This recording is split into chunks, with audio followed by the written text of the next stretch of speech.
le señala prácticamente toda la taxonomía vigente del género Vibrio, donde vemos que tiene dos ramas fundamentales integrada por el Vibrio cholerae en la parte superior y otras especies que están en estudio. El Vibrio cholerae, que es el más estudiado, tiene pues los 0 variantes, que es el 0,1, y las 0 no variantes, donde están otras especies, como son los virus no aglutinantes y los vibrios no cólera, llamados así. Pero de los 0 variantes, el 0,1, tenemos las especies vigentes en cuanto a la patología digestiva actual, que son los biotipos en primer lugar, que son los dos biotipos frecuentes, que es el clásico y el toro. Son las dos especies con los cuales ustedes van a identificar plenamente en la mayoría de patologías gastrointestinales producidas por este género. Luego tenemos los 0 grupos, llamados el término Ogama, el Inaba y el Icojima. Son 3 subgrupos que están identificados serológicamente y que ustedes lo pueden señalar a través del diagnóstico serológico. Y los logotipos, los fagotipos, que es un grupo especial que se está trabajando mucho últimamente a través de una especie de fagos específicos de tipo seroprevalentes. La siguiente, Juan Pablo.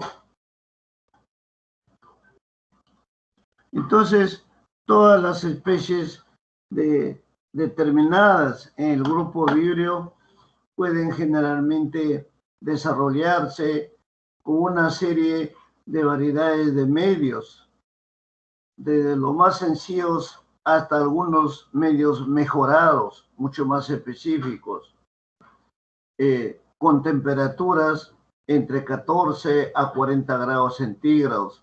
Todas estas especies de Vibrio necesitan medio salino para desarrollarse. El Vibrio cholerae también se caracteriza por crecer la mayor parte en los medios de cultivos sin añadir sal, pero la mayor parte de las demás especies necesariamente necesitan este componente y son las llamadas por ello las especies halófilas, por esa característica de el contenido salino, básicamente. Y además también necesitan pues una adición en ciertas circunstancias de cloruro de sodio. Todo el grupo Vibrio tolera un amplio estándar, un intervalo amplio de pH. El pH que es generalmente de 6.5 a 9 entre salino y alcalino, ácido y alcalino intermediariamente.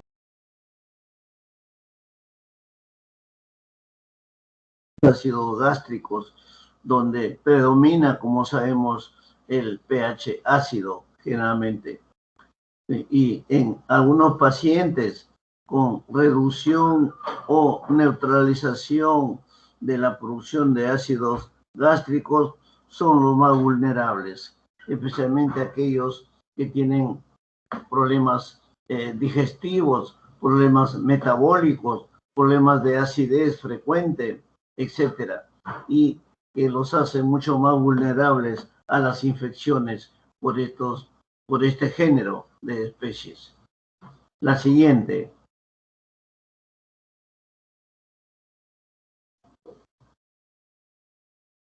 La siguiente, Juan Pablo.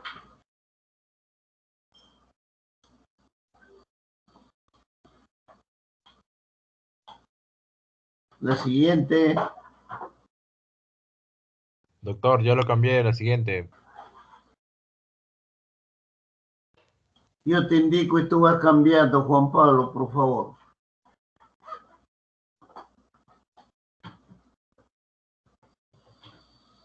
Ya. Los dos biotipos señalados son el Vibrio cholerae, el clásico, y el TOR, comprendidos dentro de esta especie. Son dos biotipos que se subdividen de acuerdo a sus diferencias fenotípicas y morfológicas, básicamente. Esto está referido generalmente a las pandemias que han ocurrido en el mundo, que son aproximadamente 6 a 7 pandemias, y todas relacionadas con el Vibrio cholerae. Las otras cepas que también han causado esta sexta pandemia mundial corresponde al biotipo el clásico, mientras que todas las demás están implicadas en cuadros de septicemia, y la actual pandemia lo hace el biotipo el toro, básicamente. Las especies Vulnificus y el Vibrio cholerae no específico, o sea, no 0,1, producen cápsulas. Asimismo, ácidos polisacáridos importantes para las infecciones que se extienden, que se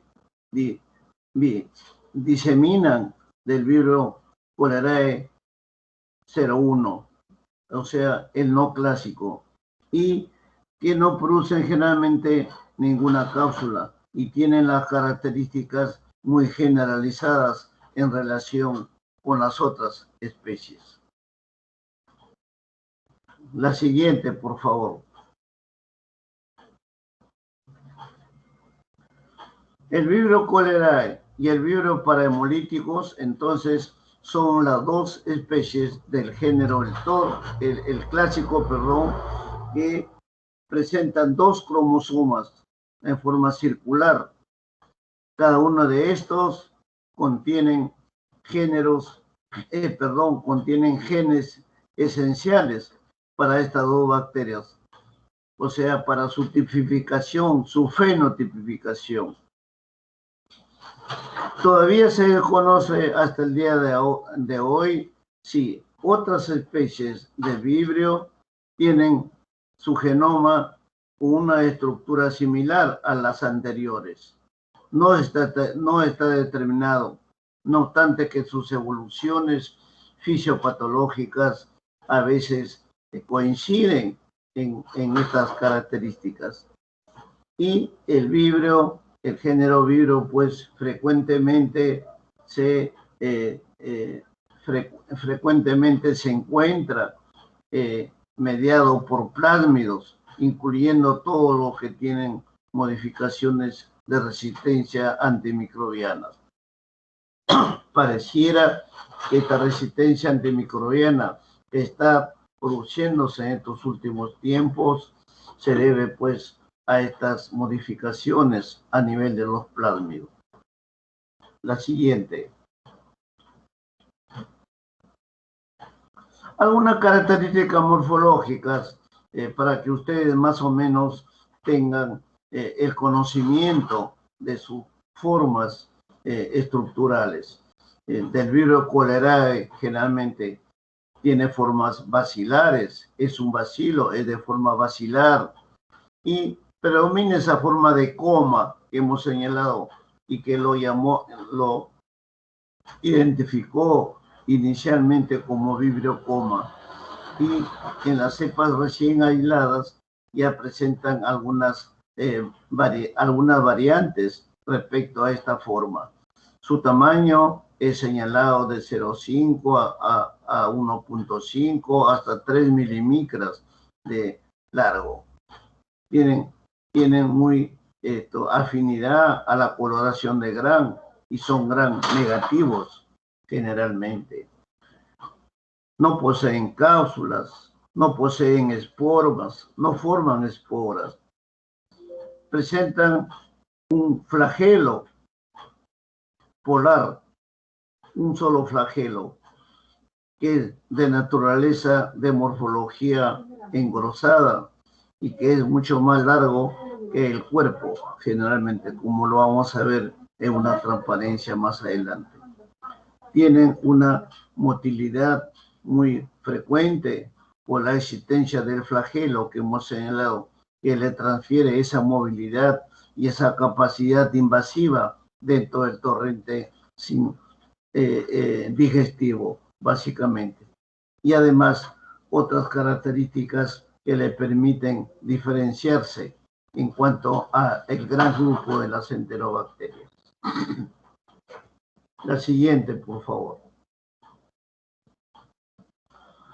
Acá tienen ustedes un esquema del resumen de la fisiopatología del Vibrio coma, donde podemos ver desde el inicio que se produce en la digestión del bacilo del Vibrio cholerae con características de ser un grupo grande de ingesta. Tiene que ser representativo en volumen y en concentración para que pueda haber el posterior cuadro de diseminación. Estas características estas especies son sensibles al ácido gástrico y se necesita pues dosis grandes para causar enfermedad, concentraciones elevadas de esta bacteria. O puede ser un factor de riesgo cuando el paciente presenta acloridria o que esté tomando pues medicamentos antiácidos que lo hace mucho más vulnerable. Finalmente, si esto avanza, la colonización del intestino se va produciendo y especialmente a nivel del intestino delgado, que va a depender de la movilidad por los flagelos que posee, los flagelos polares, con la producción de mucinasa y también la adherencia a receptores específicos de las células receptoras del ser humano. La siguiente, por favor. Entonces, ustedes tienen que tener presente siempre a nivel del Vibrio cholerae dos tipos de factores, básicamente, en toda la fisiopatología, tanto móvil como invasiva de esta bacteria. Primero, los elementos estructurales que constituyen la base fundamental de la morfología del vibrio, que son el flagelo y los pili. Los pili están señalados como elementos de variación fenotípica generalmente, y los flagelos sabemos perfectamente que son los órganos locomotrices que le permiten la movilidad permanente de la bacteria. Y como factores extracelulares tenemos a 4 enzimas importantes, que son las neuraminidasas, las mucinasas, las proteasas y las histonas o histolinasas en algunas circunstancias. La siguiente, por favor.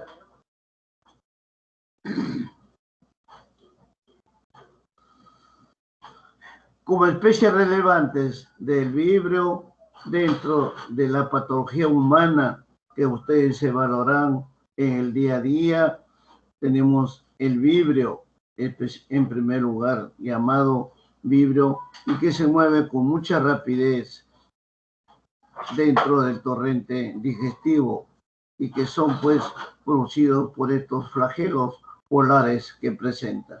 El Vibrio cholerae entonces presenta esta patología en característica a una enfermedad intestinal, con todas las características de una enfermedad intestinal, y para ello ustedes tienen que trabajar en el diagnóstico diferencial, básicamente con todo el grupo de enterobacterias similares. El vibrio para hemolíticos, que junto con el tejido sanguíneo, a nivel de tejido sanguíneo, a través de problemas disolventes en la sangre, las cepas positivas para la toxina, especialmente la Kanagawa, que son fácilmente, que son facultativamente hemolíticas, y el vibrio vulnificus, que se asocia generalmente con especies marinas de consumo marino y que pueden inclusive contaminar ciertas zonas dermatológicas, básicamente. Perdón. La siguiente.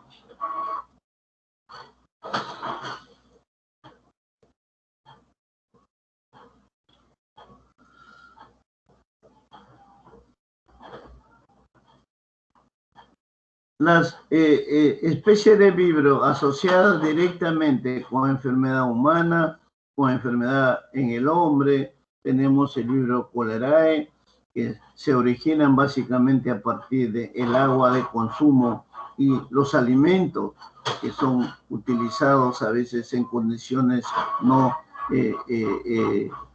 salubres. Y la enfermedad representativa es la gastroenteritis y una bacteriemia, cuando ya se produce una localización mucho más invasiva. El vibrio para hemolíticos, que es a través del consumo de crustáceos, y también en el agua salada, que lo consumen a veces accidentalmente, especialmente los pescadores artesanales o gente que está frecuentemente en las orillas o en parte de las playas, adquiriendo fundamentalmente enfermedades de tipo gastroentérico, infección de heridas abiertas o bacteriemia también. Y el virus vulnificus, que también está adquirida a través de crustáceos y del contacto con aguas saladas, produciendo cuadros de bacteriemia, infección de heridas, que a veces son confundidas con otras lesiones dermatológicas frecuentes. La siguiente, por favor.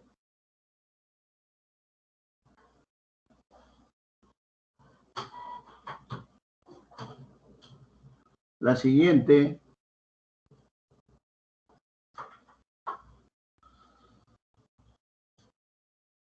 Dentro de los factores de virulencia de las especies de vibrio que me he señalado, tanto del cholerae, el parahemolíticos, como el vulnificus, tenemos pues que los factores son para la primera especie, la toxina colérica. Luego tenemos el filus corregulado por la toxina, o sea, una regulación tóxica. Y para el tercero tenemos la proteína quimiotáctica, tenemos las enterotoxinas colérica accesoria, tenemos la toxina de la zona oclusiva que neutraliza el paso en la luz intestinal. La neuraminidasa también es una enzima a nivel de superficie de la bacteria. Y las hemolicinas, especialmente la especie Kanagawa. El efecto biológico de estos factores son generalmente la hipersecreción de electrolitos y agua, que produce una deshidratación masiva, muy rápida, y que hay que actuar inmediatamente haciendo la rehidratación posible. Todo esto tiene lugar pues en los componentes CTX, en la medida de adherencia de estas células a nivel de la mucosa intestinal. Los factores de la adhesina, el aumento de las secreciones de líquidos intestinales, el aumento de la permeabilidad intestinal, las modificaciones que se presentan en la superficie celular para aumentar el número de lugares de unión de las partes componentes en la toxina colérica, básicamente. Y finalmente, las enterotoxinas, que son las que van a inducir a una secreción del cloruro, básicamente en dosis grandes y que producen una diarrea acuosa masiva, básicamente. La siguiente, por favor. Ahí tienen ustedes el Vibrio vulnificus tomado de una transparencia microscópica que es muy similar estructuralmente al Vibrio cholerae. Tienen ustedes la forma basilar y la presencia del flagelo sumamente largo en comparación con el tamaño del cuerpo de la bacteria. Muy característica esta morfología del vibrio. La siguiente.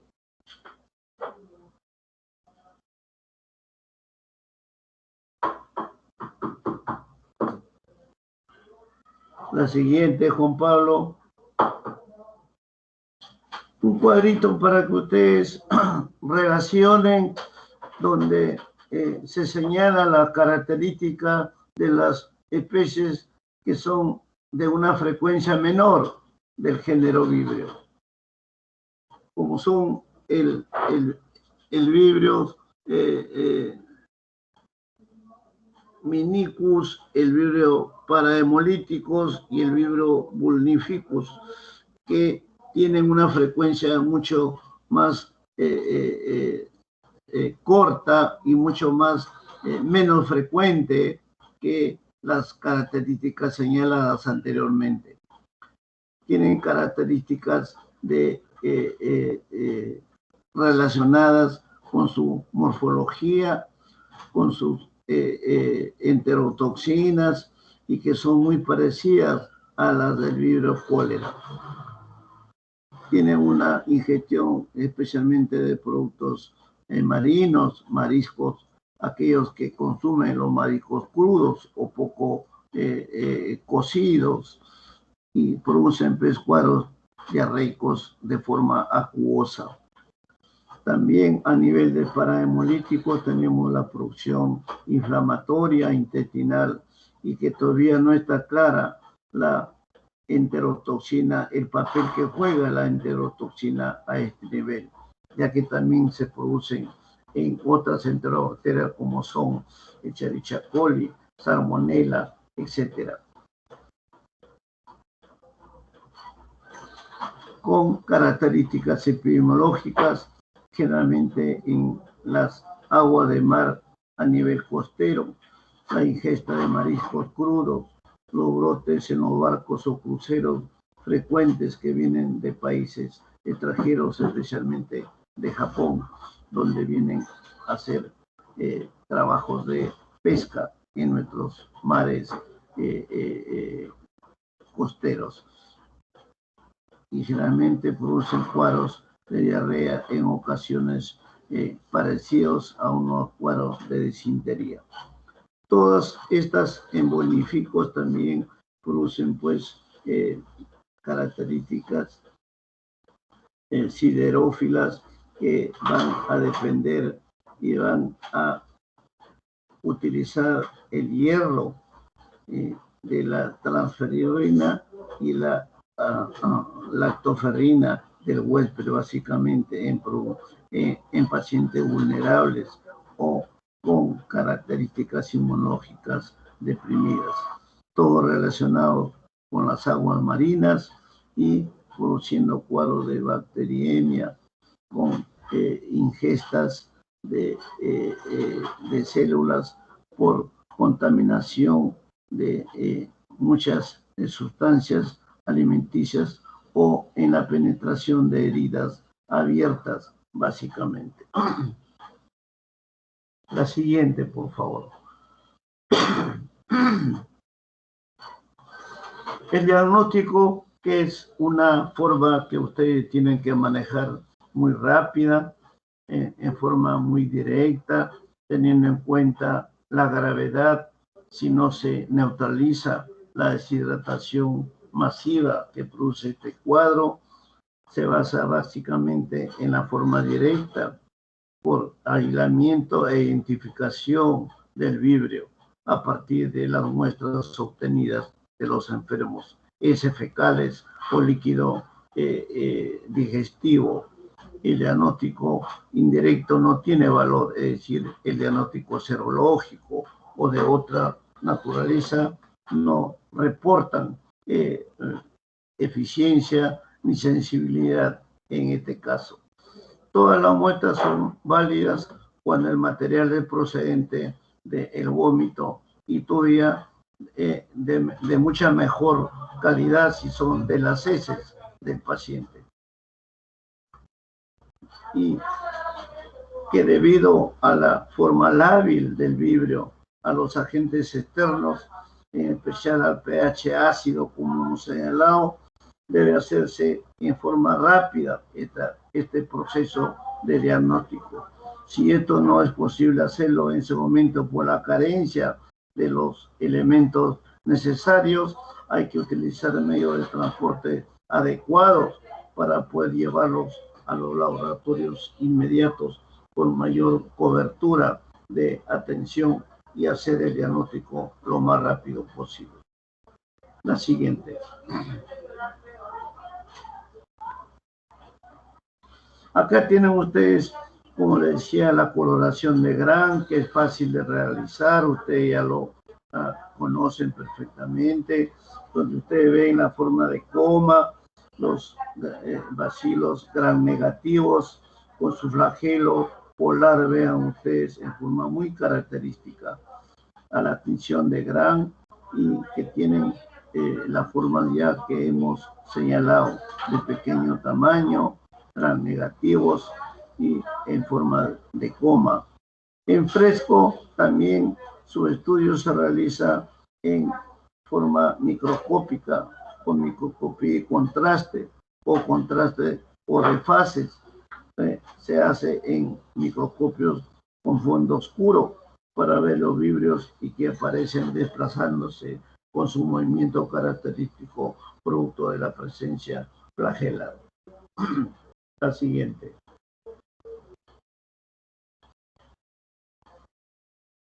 La manera preventiva es muy importante en esta patología gastroentérica. Como sabemos, el cólera pues es una enfermedad sumamente importante y que es de declaración obligatoria desde el punto de vista sanitario, protocolar. Entonces, tanto a nivel nacional como internacional, es necesario hacer la declaratoria de esta enfermedad. La profilaxis generalmente se va a poner en acción en todos los medios disponibles para mejorar las condiciones higiénico-sanitarias del lugar donde probablemente se presente el foco inicial. Se potenciarán también muchas medidas de saneamiento ambiental, como lo estamos haciendo actualmente en función de la pandemia viral que estamos atravesando. Y para evitar contaminaciones del agua, de los alimentos, se hará una atención especial a la cloración del agua y al tratamiento de las aguas residuales. También se debe informar permanentemente, especialmente ustedes tendrán que informar en forma permanente del peligro de ingerir alimentos crudos que puedan estar pues contaminados, como son frutas, verduras, mariscos, y se llevará a cabo pues la desinfección de ese y otros objetos con posibilidades de contagio. Todas son medidas de prevención de nivel 1 que ustedes tienen que practicarlo en todo momento y ser fieles observadores del cumplimiento de estas medidas preventivas. La siguiente.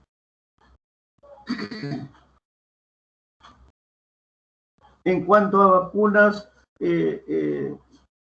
se viene trabajando en forma permanente, pero hay que todavía perfeccionar muchas cosas, especialmente en los trabajos experimentales en este aspecto. En España, el investigador Jaime Ferrán preparó una vacuna con vibriones vivos atenuados tiempo atrás.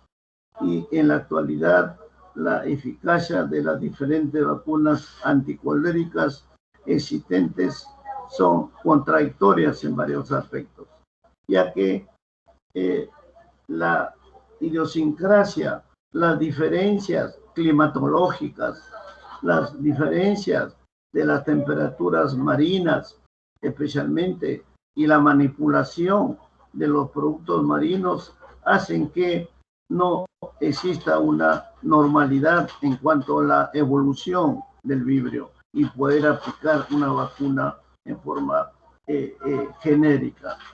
Esto produce generalmente una producción de anticuerpos vibriocidas, pero en forma muy restringida. Y en la última pandemia que se produjo hace algunos años atrás, no se nos proporcionó una protección significativa frente a esta enfermedad. Y por ello, la ingestión de vibriones ha sido masiva en todo caso. Por esta razón, la Organización Mundial de la Salud no la recomienda en forma integral la aplicación de estas vacunas.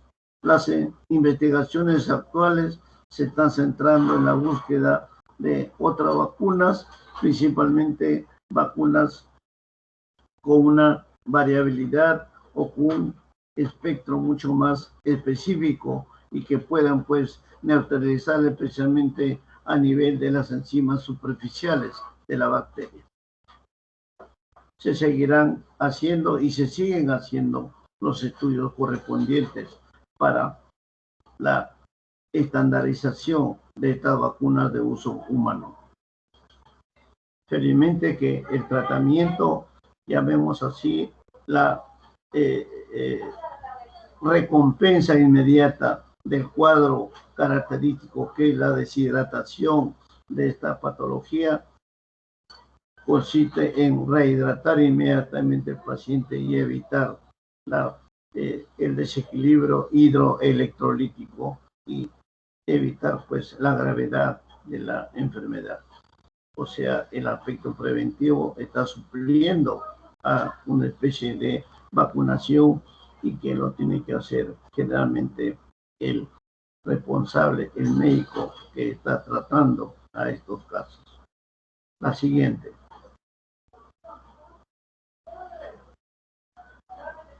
A nivel de antimicrobianos, es una alternativa actual. No son específicos, o sea, frente a un cuadro de cólera, del vibrio cholerae, no es recomendable que inmediatamente efectúen tratamiento con antibióticos, antimicrobianos, ya que, repito, el cuadro fundamental desde el punto de vista fisiopatológico es una deshidratación masiva que produce el cuadro diarreico en este caso. Y para ello es la hidratación y la inoculación de sustancias equilibrantes, sostenibles, para que permitan la recuperación del paciente y la desaparición del cuadro diarreico. Y por ello es necesario mantener esa actitud antidiarreica hidratante. Sin embargo, en algunos casos es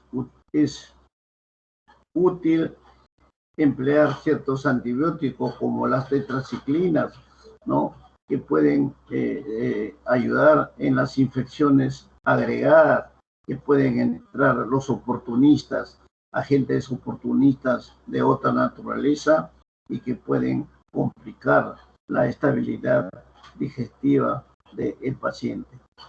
En este caso es necesario pues emplear, además de las tetraciclinas, las doxiciclinas en dosis unilaterales que puedan evitar la aparición de resistencias en algunas condiciones. Y también recomendar en casos de epidemias o pandemias el manejo racional de estos medicamentos. Cuando esto se produce en niños, generalmente ese tratamiento debe hacerse con clotrimaxol, generalmente en espacios cortos, para que de esa manera se pueda mantener y se pueda controlar especialmente a los grupos 0-139, que es el serotipo que es mucho más sensible a las tetraciclinas, pero no es al cotrimazol. Y de esa manera evitar pues que se compliquen los grupos etarios en este nivel. La siguiente, por favor.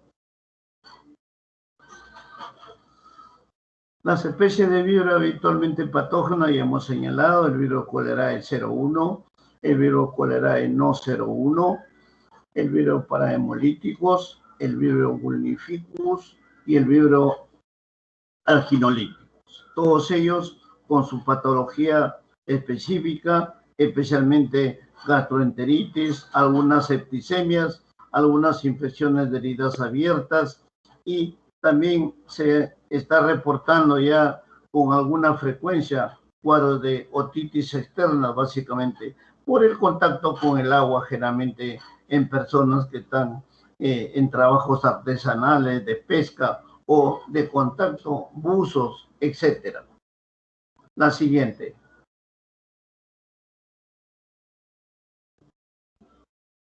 El aislamiento en el agar TCBS, que es el medio específico para aislamiento del vibrio cólera, el 1, el no 1, el aginolíticos, el parahemolyticus, el vulnificus, etc. No son homogéneamente fermentadores de la sacarosa. En los dos primeros casos es positiva la fermentación, son fermentadores de sacarosa, incluyendo el Aganogiptus. El parahemolytico no fermenta la sacarosa.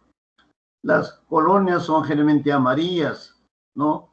Y la parahemolytico presenta un color azul verdoso, un poquito oscuro, por un metabolismo específico que tiene a nivel del componente del DCBS, que es básicamente el medio de sales biliares saturadas, que tiene que ver con el medio selectivo para este aislamiento directo, especialmente a partir de heces fecales de las bacterias, especialmente porque llevan telurito, llevan sales biliares, etc. Es un medio de cultivo muy selectivo para el género Vibrio en general. La siguiente. Acá un resumen ya de lo que hemos señalado. Les agrego este cuadrito para que ustedes lo revisen, donde están las características de la biología, la virulencia y la enfermedad específicamente de esta patología, de este género importante. La siguiente.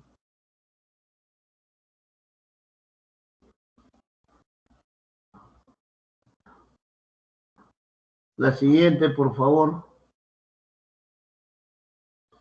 La epidemiología del Vibrio cholerae también está señalado en este resumen, lo que hemos mencionado, las características específicas del vibrio, sus serotipos, los microorganismos que se encuentran básicamente en los lugares adecuados, que pueden multiplicarse libremente, los valores bacterianos que aumentan en las aguas contaminadas y su forma de propagación por el consumo de alimentos contaminados y de agua contaminada, las transmisiones directas a la persona por el consumo de alimentos, frutas, verduras, etc. La siguiente.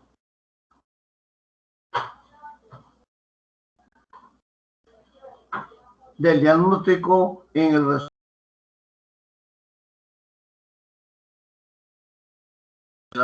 de las heces no puede resultar a veces de utilidad, ya que el microorganismo se encuentra diluido en gran volumen en las diarreas acuosas. Por lo tanto, el cultivo se debe hacer al inicio de la enfermedad, con muestras frescas y generalmente mantenidas en un pH neutro o alcalino para contrarrestar el alto grado de acidez que presenta la bacteria. La siguiente. El tratamiento, prevención y control, ya lo hemos señalado, la rehidratación y la recomposición hidroelectrolítica es fundamental. Es lo inmediato que ustedes tienen que actuar rápidamente para tratar de contener la deshidratación masiva que puede sufrir el paciente. Los antibióticos, hemos señalado, son de carga secundaria y solamente para casos de poder evitar alguna contaminación agregada o la aparición de oportunistas en este caso. La higiene, lo hemos señalado también, es muy importante, y la vacuna pues se están tratando de mejorar, de profundizar sus estudios para tratar de inactivar la acción de la toxina gastroentérica de la bacteria. La siguiente, por favor. ¿Queda alguna? Siguiente, Juan Pablo, o terminamos ahí. De parahemolíticos, la epidemiología es similar, no igual, a la especie del Vibrio cholerae y es cosmopolita. En los mares de todo el mundo puede haber este microorganismo y está muy asociado con el consumo de especies marinas, especialmente crustáceos contaminados. La gastroenteritis bacteriana es muy frecuente en los países orientales, en Japón, China, Malasia, Singapur, etcétera, donde el trabajo de pesca es sumamente importante y frecuente en estos países. Y otras frecuencias patológicas también son la gastroenteritis secundaria, a consecuencia de un diagnóstico y una rehidratación importante y frecuente e inmediata que a veces se adolece. La siguiente. El diagnóstico, ya hemos dicho, debe hacerse igual que lo que se realiza en el Vibrio cholerae. El tratamiento, también hemos señalado sus limitaciones de los antibióticos, las prevenciones y las recomendaciones de cocer bien el agua, de lavar y tratar bien los alimentos, las frutas, las verduras, etc. La siguiente. Del virus vulnificus, ya hemos señalado también, todos son bacilos gram negativos, hemos señalado, son anaerobios facultativos, es fermentador y necesita sal básicamente para su crecimiento. Su virulencia se asocia por la presencia de una cápsula de polisacáridos y la presencia de enzimas hidrolíticas básicamente. Presenta una elevada mortalidad que está asociada con septicemias primarias y las infecciones de las heridas abiertas, sobre todo en personas que están en contacto permanente con el agua de mar. La siguiente. El vulnifico también, ya hemos señalado su característica de asociación, de su exposición con las heridas abiertas o con la ingestión de especies marinas en mal estado o mal cocidos. Su diagnóstico también es a base del cultivo de las bacterias y en algunos casos hemocultivo también. La siguiente.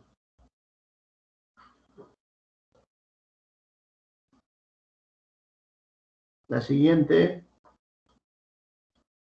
Terminamos ahí. Esto ya hemos señalado los importantes que es en las enfermedades por estas bacterias, su riesgo vital, que se trata básicamente en forma secundaria con algunos antibióticos y básicamente también en ciertas combinaciones de minoxiclina con fluoroquinolona o cefalotaxima, y tampoco no se disponen de vacunas en estos momentos, como hemos señalado. Están en estudio, están trabajándose en algunos países para poder establecer finalmente una vacuna estándar de uso estandarizado en las personas propensas o vulnerables a la infección por esta bacteria. La siguiente. El virus Cholerae ya hemos dicho que es el más importante por sus características fisiopatológicas que hemos señalado, su forma de evolución, su deshidratación masiva, grave, que produce una acidosis metabólica, una hipocalcemia y un shock hipovolémico que puede llevarlo a la muerte al paciente. Los cuadros de gastroenteritis también pueden ser de más leves y que pueden darse una evolución a la gravedad si no se actúa en forma inmediata. La siguiente. El virus parahemolítico también ya hemos señalado, sus características gastroentéricas, sus infecciones en heridas abiertas asociadas a la exposición de agua contaminada o de sustancias biológicas contaminadas. El siguiente. El virus vulnifico también ya hemos señalado su asociación con infecciones graves y potencialmente mortales cuando se caracterizan por la presencia de eritemas, dolor, formación de abscesos, necrosis tisular y septicemia finalmente. La siguiente.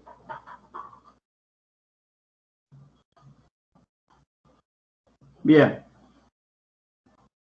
esto ha sido, jóvenes, una especie de extensión medida con algunos cuadros de resúmenes de esta bacteria.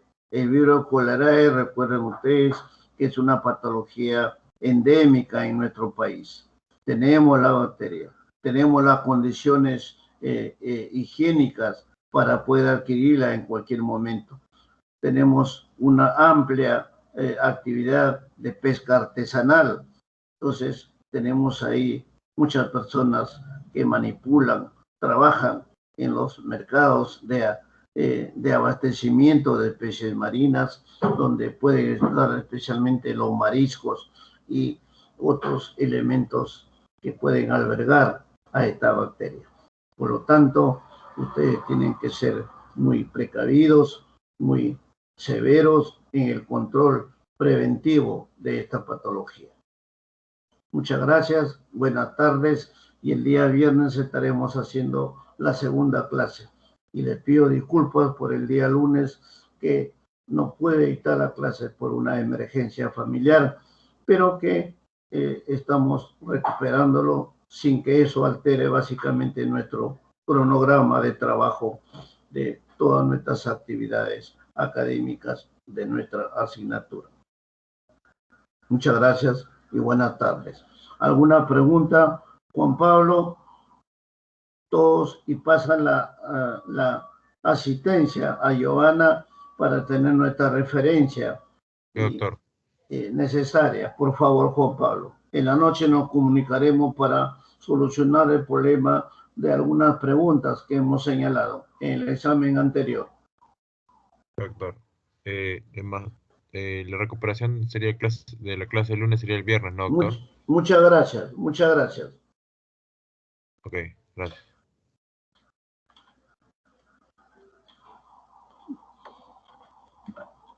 Compañeros, todavía no salgan, voy a descargar la asistencia un momento.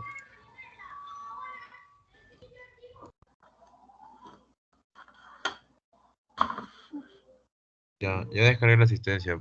Los que han tenido problemas me lo comunican por interno, por favor. Gracias. Ya pueden retirarse.